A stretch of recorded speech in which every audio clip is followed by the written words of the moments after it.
Good evening. Happy Saturday, guys. How are you doing tonight? Well, I hope you had a fantastic day today. I hope weekend you may enjoy because sisi tuko hapa tunachapa job vibaya sana. So I hope you had a fantastic day. Like I mentioned, tonight is going to be a fantastic Saturday evening for you guys at home on Say What? With me, of course, Kyallo will be having a fantastic discussion with the one and only Dr.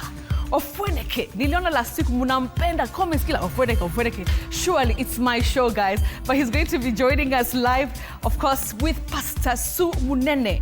I don't want to say twa, but I already said it. Damn.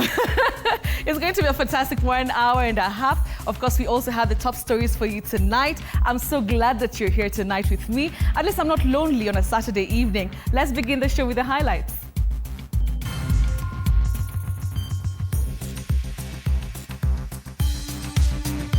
Tonight, Raila's long-term aide, George Odwor, laid to rest as political leaders urge critics to hold off on Ruto must go calls until 2027. He is going nowhere as long as Baba Raila Amolo Odinga continues to work with him. And we are all behind him. Your Excellency.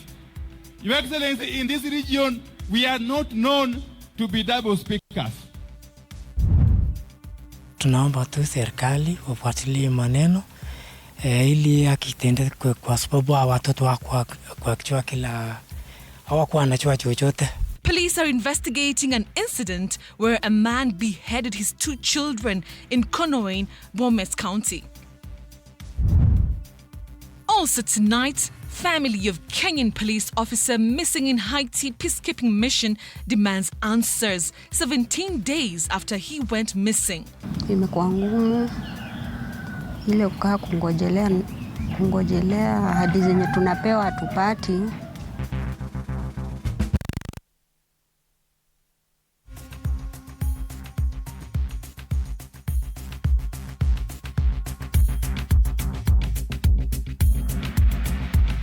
So much for joining us tonight. Well, we begin with our top stories tonight, and our sign and language interpreter is Walter Juma. Now we begin with some devastating news, and 1 person has been reported dead while 11 others have been hospitalized following an outbreak of a mysterious illness in Mbaka village, Ikolomani constituency, Kakamega County.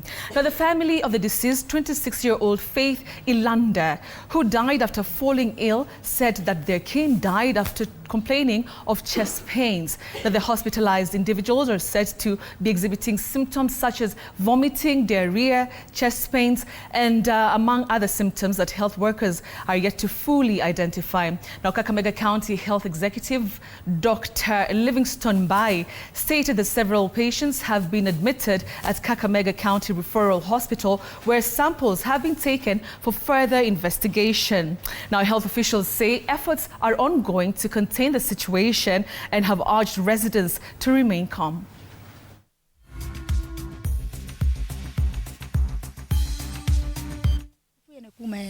Lakini saa imepoa akachikunja kidogo analala tena.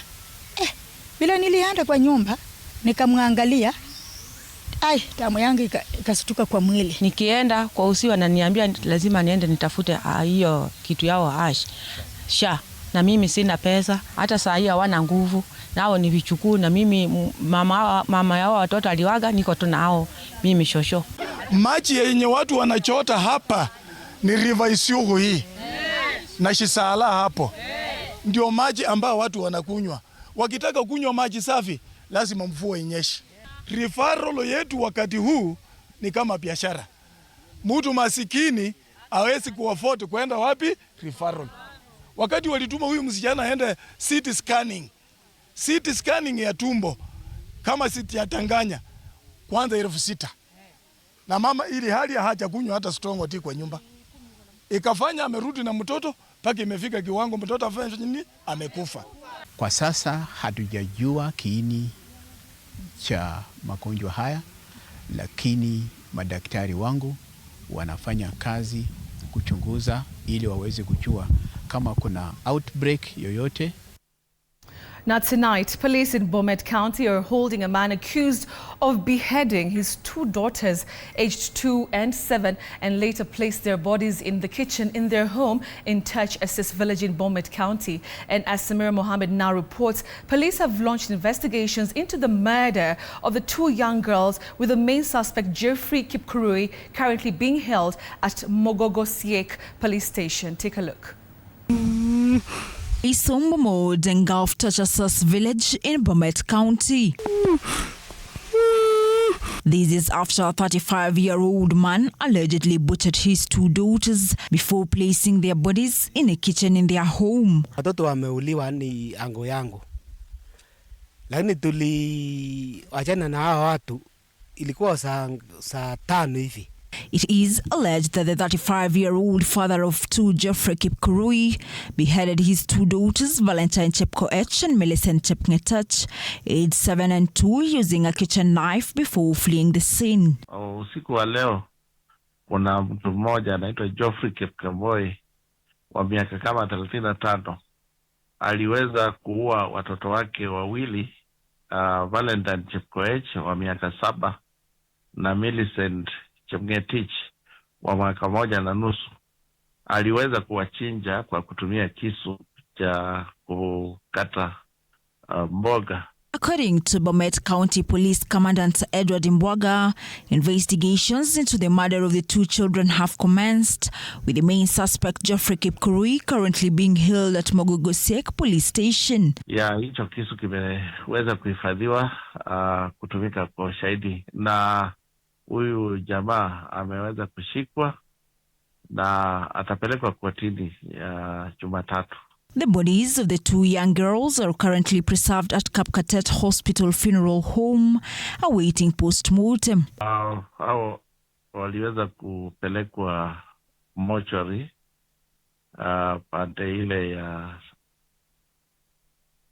pande ya Kapkatet. And even as the family calls for justice, the local residents are now calling on the government and relevant security agencies to immediately intervene and help curb the rising cases of femicide in the troubled area. Sasa tunaomba msaada na majifu hapa hivi, tunaomba wafanye jambo la kutusaidia kwa sababu tumepoteza watoto wengi. Pombe hapa tena ni zaidi. Mtu anaenda anakunywa pombe, anakuja kuangusia hasira watoto. Kama huyo jamaa mwenye aliua watoto alikuwa amekunywa pombe. Samira Mohammed for TV47. Such a terrible occurrence there. Now tonight, the family of Benedict Kabiru, a Kenyan police officer who went missing while on a peacekeeping mission in Haiti, remains in the dark with no answers about his whereabouts. Now the family is now calling on the government to disclose the fate of their loved ones, saying all efforts to seek answers have hit a dead end. Michael Kyallo with the details.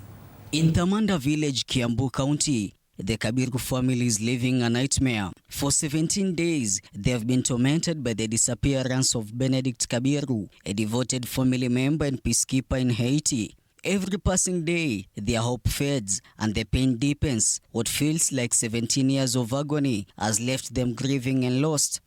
We don't know, sijui venye kunaendelea, lakini tunaomba tu Mungu afugue hii giza ishe, ndio tuone mwangaza, tujue the fate. I know the fate of my son. The family says the government has gone silent, ignoring their repeated pleas for information. Promises to keep them updated have been empty. Phone calls have been unanswered, leaving them feeling abandoned and hopeless. Distress, tuko frustrated, hakuna hatua tu imechukuliwa. Sisi wenyewe ndio tunafuata, na saa nyingine unafuata, simu ichukuliwi, unaenda ofisi kama juzi ulienda ofisi. Hakuwepo, tukarudi bure. In a heart-wrenching turn, the family reveals most of what they know about Benedict's whereabouts has come from social media rather than the government. Person kutoka wa MSS kutoka Haiti live. Na anasema, yani tunajua kutoka kwa, akasema ati the video was not authentic. Yani ati haikuwa na ukweli. Ati si video ya Benedict. Si serikali inakuja kutuambia vitu mingi tunajulia social media. Moreover, the family says they are struggling to meet their daily needs, as Benedict has long been their pillar and provider. Sasa imefanya maisha imekuwa ngumu, si rahisi vile. Kila kitu ndio kwa anatusimamia hata kako huko. Sasa unaona hayuko, inakuwa si rahisi. Now the Kabiru family is demanding answers. They say the government must stop the silence and reveal the truth about Benedict's fate, as this uncertainty has brought their lives to a grinding halt. My brother hapatikani. What if the news will be, watuambie tu ukweli, ili roho zetu ziweze kutulia. Mike, Kyallo, TV47. Now, also tonight, Raila Odinga's bodyguard, George Odiwar, has been finally laid to rest at his home in Siaya County. During his burial, politics of shares and the broad-based government dominated the Saturday event as anti-Ruto brigade led by Senior Counsel James Orengo castigated President Ruto's administration. A final farewell for Raila Odinga's longtime aide and bodyguard George Odiwar turned into a political stage as emotions ran high in Siaya County. Instead of solemnity, it was a chorus of political undertones. Raila's close allies took direct aim at President William Ruto's administration. Siaya Governor and Senior Counsel James Orengo accused the president of meddling with the criminal justice system, claiming it's hurting ordinary Kenyans. The weaponization of the criminal justice system should stop. The police should not be used to make up trumped up charges. This young man at that time, he was in prison for 9 months. But in a surprising twist, Energy Cabinet Secretary Opiyo Wandayi defended the government, pushing back against the Ruto must go narrative. That BAMBA has got our collective mandate as the people of this region to assist you to unite this country. While responding to issues raised by the opposition members about President Ruto's leadership style, the head of state, in a quick rejoinder, came out gun-blazing as he insists that his government will serve everyone equally, despite the region they come from. Broad-based is not about the interests of any one of us. It's not about the interest of Baba here or my personal interest. It's about the interest of 50 million Kenyans. What ignited the president to give such a response? Raila Odinga's brother Oburu Odinga had requested for Nyanza region not to be left behind, even as the president carries out development in Mount Kenya region.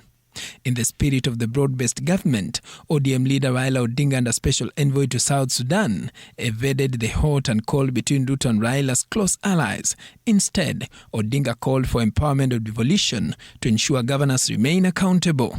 Let us devolve funds to the counties. And as I was told, the MPs and Otiende disagree. CDF, national government, give that CDF national government, but to the counties, not the MPs. The Azimio leaders plus the president converged for this special occasion to celebrate the final send-off of Raila Odinga's long-time serving bodyguard, George Odiwar, who served the Odinga's family dearly.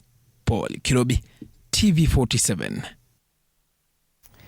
Now, ODM party leader Raila Odinga's experts seconded to President William Ruto's administration as cabinet secretaries have defended their performance and independence in the wake of reports claiming the cabinet takes instructions from selected individuals in the broad-based administration. Now, mining cabinet secretary Hassan Joho says Raila's experts have delivered stability and progress to the Ruto administration, while his energy counterpart Opiyo Wandayi has allayed fears that Raila's men will exit government ahead of the 2027 polls.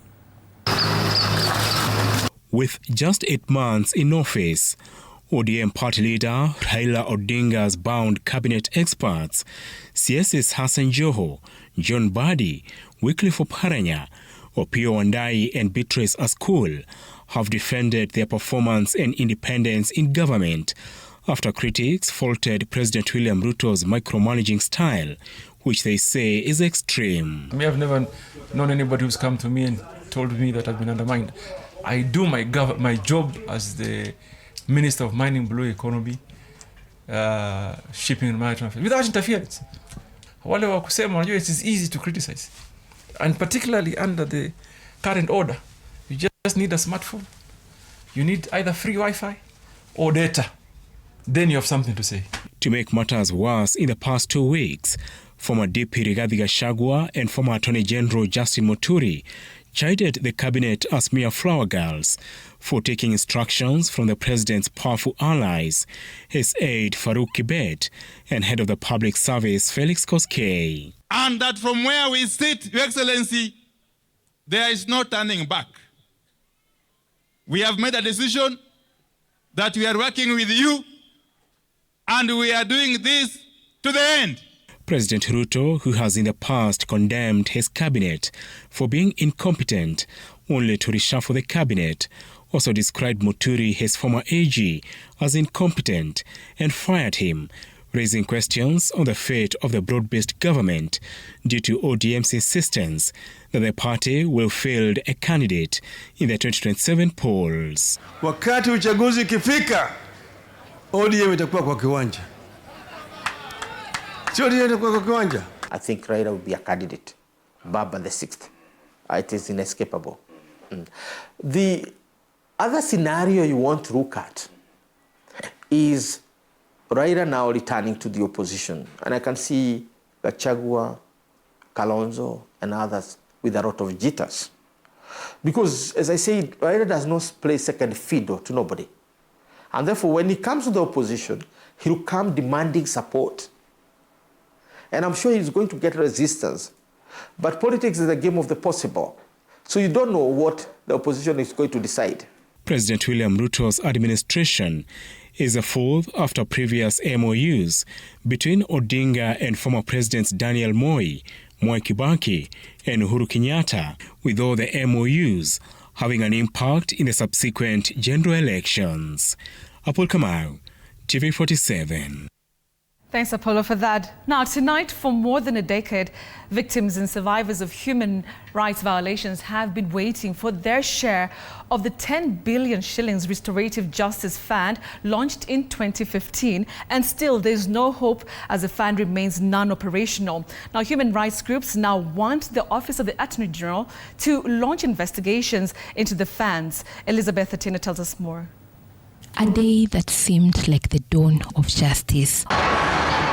On the 26th of March 2015, former President Uhuru Kenyatta made his way to the Parliament building, where he made his State of the Nation address. During the address, he made a declaration that offered a ray of hope to victims of political injustices and gross violation of human rights after he launched the 10 billion Kenya shillings Restorative Justice Fund. The nation address that struck a chord with victims of historical injustices. I have instructed the Treasury to establish a fund of 10 billion shillings over the next 3 years to be used for restorative justice. According to former President Uhuru Kenyatta, the fund was scheduled to run for 3 years with an aim of providing a measure of relief to those affected by gross violation of human rights. But 10 years later, the fund is yet to be operationalized. This fund remains non-operational. Draft regulations and the policy for implementation of the fund have been sitting in the office of the AG and the National Treasury since 2017. The then Jubilee administration said the lack of implementation was largely attributed to the absence of a legal framework for compensations and reparations policies. Where is the money? Who has received the money? And on what criteria have they received this money? The National Assembly has since been criticized for its reluctance to prioritize, debate, and act on the Truth, Justice and Reconciliation Commission report instituted in 2013. That draft was presented to the Office of the Attorney General and subsequently a draft policy as well. The Restorative Justice Fund received its first tranche of 3.4 billion Kenya shillings in the 2015-2016 financial year, but the funds have not been accounted for due to lack of regulations. Survivors and the CSOs remain in the dark about how these funds were disbursed. Civil society organizations have now called on the Office of the Attorney General to initiate a forensic investigations into the disbursement of the 10 billion Restorative Justice Fund. For survivors, the pain is personal and persistent. They have carried the burden of scars, silence, and state neglect for decades. They only demand for recognition, justice, reparation, compensation, and dignity. Elizabeth Atieno, TV47. Well, thanks, Elizabeth, for that. Now, leaders of the United Democratic Alliance, UDA party in Tana River County, have expressed strong condemnation of individuals attempting to disrupt the planning and execution of grassroots elections in the county. Now, Senator Danson Mungatano has been vocal in criticizing these actions, emphasizing the need to uphold democratic processes within the party. Now, he underscored that such interference undermines the integrity of the elections and the party's democratic values. Well, Speaker Osman Galole of Tana River County Assembly also weighed in, stressing the importance of adhering to democratic procedures and condemning any attempts to interfere with the election process. Now, his remarks reflect a broader call for discipline and respect for party rules during this critical electoral phase.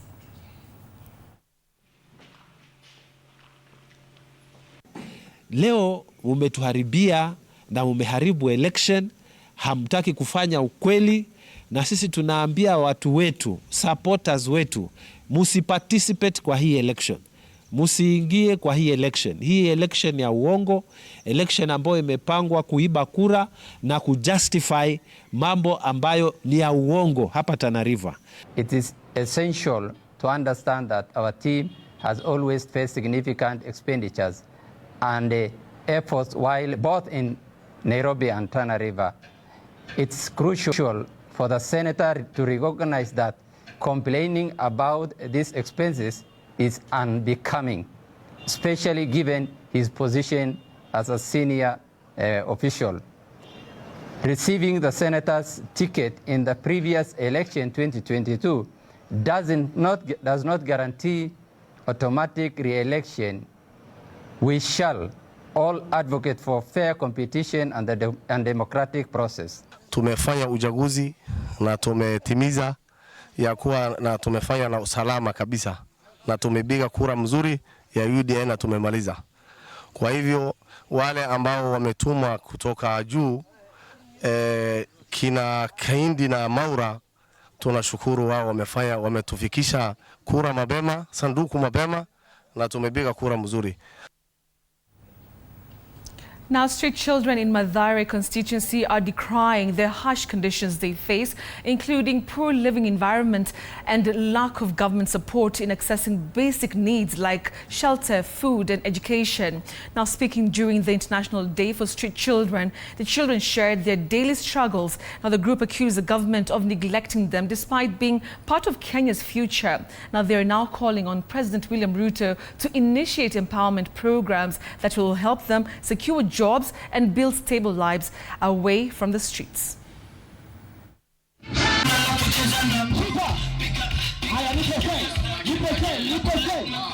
Unaona, street family hakuna pale tunapiangwa hesabu. Kitu naweza sema tushikiliangeni walaye, bado sisi bado ni watu.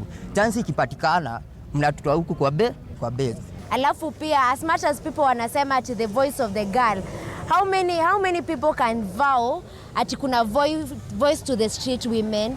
Where is the voice of the street ladies in the street? Kuna wengine wamemari huku kwa street, have family sawa kwa street. So mimi naweza sema hivi, unapata tunaongezeka, population pande yetu inaongezeka. Sawa? Na unapata ule dema akiwa na mtoi kwa tumbo sasa. Ezini inakuwa ni so struggling kwenda kumtafutia mali atazalia. Mara inakuwa tunavurutana, yani msukungumano mahali, tunawekewa baria, ezini tunachujua. So we are here today to really not to celebrate, but to use the day to bring the awareness. This is not a political thing. Kenya, when the census were done 2019 or 2019, we had over 46,000 families that were found in the streets. 15,000 of them are in Nairobi. More than 30% of them exist in Nairobi. Now that is before the demolitions. And like they have said, those numbers are likely to have more than doubled after the demolitions. Now, according to statistics by the World Health Organization, diabetes, particularly type 1, has become a growing concern in Kenya, especially among children. Now, many cases remain undiagnosed due to a shortage of this one is a hard one. Endocrinologists in the country. Now, this poses significant challenges for affected children and their families who often lack access to adequate care and treatment. However, the Diabetes Management and Information Center, DMI, is working to bridge this gap by offering free screenings, providing insulin at no cost, and conducting educational and counseling programs for underprivileged families.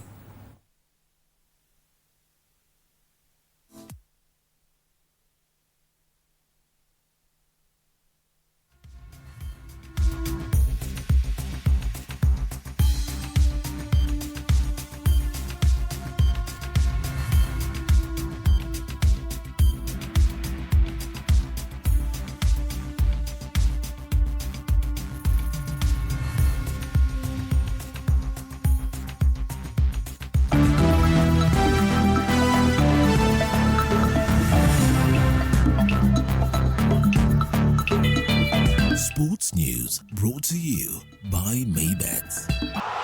Join Maybets leo upate free bet papo hapo.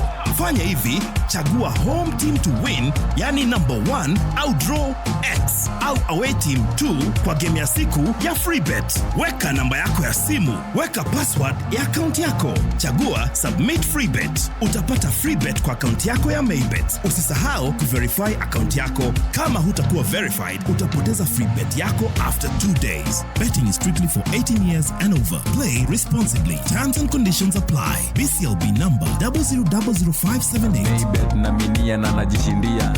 Pesa inavutia, Okay, let's now get to some sporting action. And listen up, the National Term 1 Brookside Secondary School games came to an end today after 5 days of a sports bonanza in Mombasa County. Now, Butere girls and Laser Hill were crowned champions, as our sports reporter Duncan Mutua explains. Take a look. Brookside Dairy Term 1 Games highlights brought to you by Brookside Dairy. Brookside Dairy is committed to nurturing sports talent.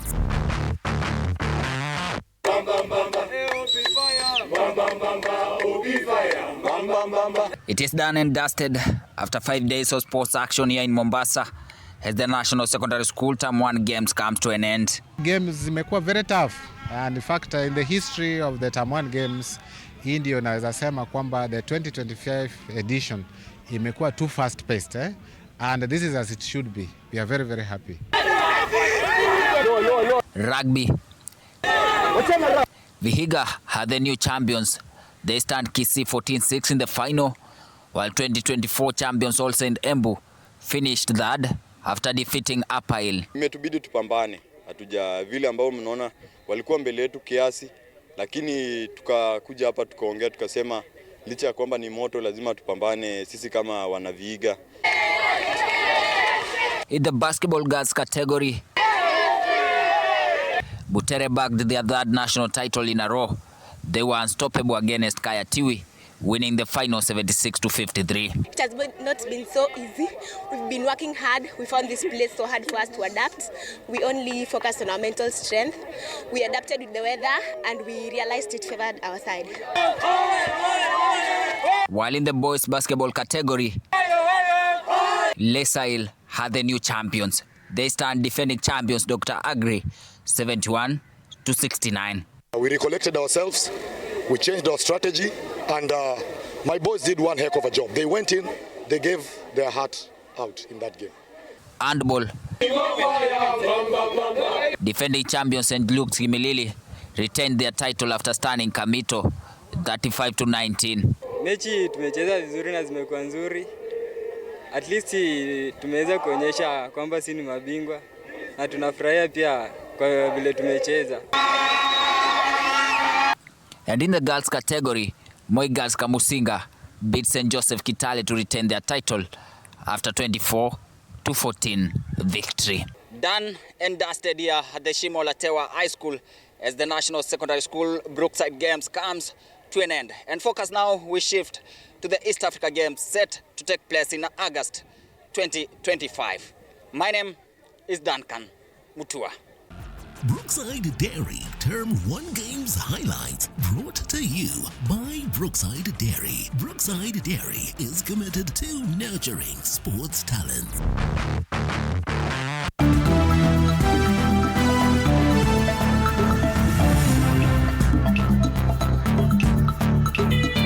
Sports news brought to you by Maybets.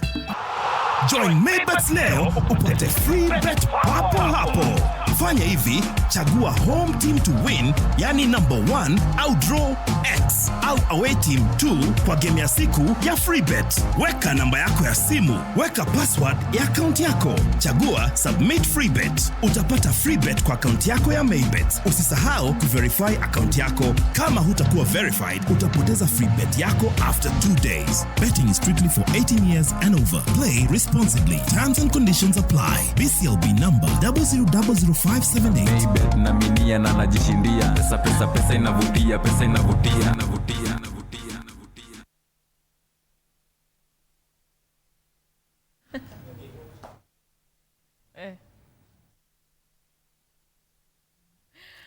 Okay, man, I loved the last sports story. Duncan Mutua, unafanya job, unapiga job sana. We appreciate it. And you know, that's why we end the serious stuff. Now it's time to get into a lot of laughter. I'm telling you, the studio has already become so noisy. Ofweneke na Pastor Sue. Can you guys can you have some decorum, please? Where? Here. Let me fix my... How are you guys? Okay? We are strong and very well. You okay? Good to see you, my queen. Oh. I love you, Betty. I love you too. Wow, you have such a golden heart. Oh my God! Wow. Look at, give me a 360 turn. Wait. Hey, upper matata. So, guys, as you can see, the studio is already revved up. Wow. We are going to have a fantastic conversation. Tunaongea maneno ya chapa. Chapa na dating. Na dating. Nataka kutengeneza kucha, nywele, viatu nini, nguo. Yes. Lakini ni sawa. Ni sawa. Iko sawa, sio? Ni sawa. Najua ufuneke huko. Watungojea. So guys, say what is coming back after this short commercial break. Usiende mbali. Tuko ready, tuko set. Oh, tuko set. Tuko set. See you then. Karibu.